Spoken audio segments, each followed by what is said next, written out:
শিখা শৰ্মাক এই কামটোত লগাইছে বিজেপি চৰকাৰখনে। হিমন্ত বিশ্ব শৰ্মাই হিমন্ত বিশ্ব শৰ্মাৰ পৰোক্ষ নিৰ্দেশত আৰু হিমন্ত বিশ্ব শৰ্মাক ভাল পোৱাবৰ কাৰণে, হিমন্ত বিশ্ব শৰ্মাৰ গুডবুকত থাকিবৰ কাৰণে আৰু হিমন্ত বিশ্ব শৰ্মাৰ চৰকাৰখনক বচাবৰ কাৰণে বিজেপিয়ে জুবিন গাৰ্গৰ বিৰুদ্ধে যিবিলাক বদনাম উলিয়াব খোজে, আমাৰ জুবিন দাৰ বিৰুদ্ধে যিবিলাক বদনাম উলিয়াব খোজে, সেই বদনামবিলাককে শিখা শৰ্মাৰ জৰিয়তে উলিয়াই আছিলে।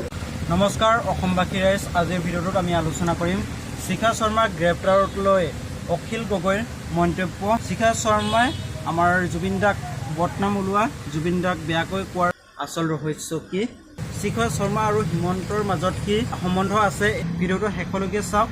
অখিল গগৈৰ মুখেৰে শুনক আপোনালোকে। শিখা শৰ্মাক এই কামটোত লগাইছে বিজেপি চৰকাৰখনে, হিমন্ত বিশ্ব শৰ্মাই।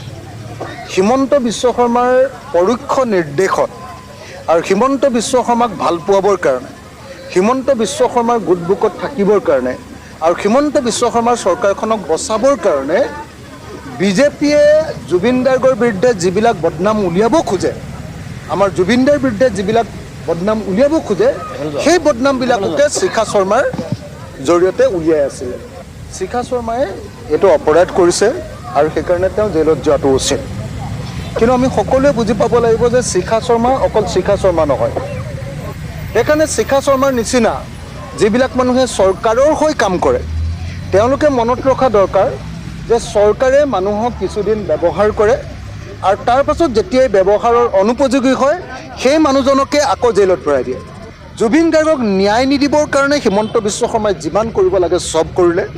আৰু সেইকাৰণে মইতো ভাবোঁ যে কেৱল আৰু কেৱল 2026 চনৰ নিৰ্বাচনত হিমন্ত বিশ্ব শৰ্মাক উফৰাই পেলোৱাৰ এটা প্ৰধান কাৰণেই হ'ব লাগে জুবিন গাৰ্গৰ প্ৰতি কৰা এই ভীষণ অন্যায়।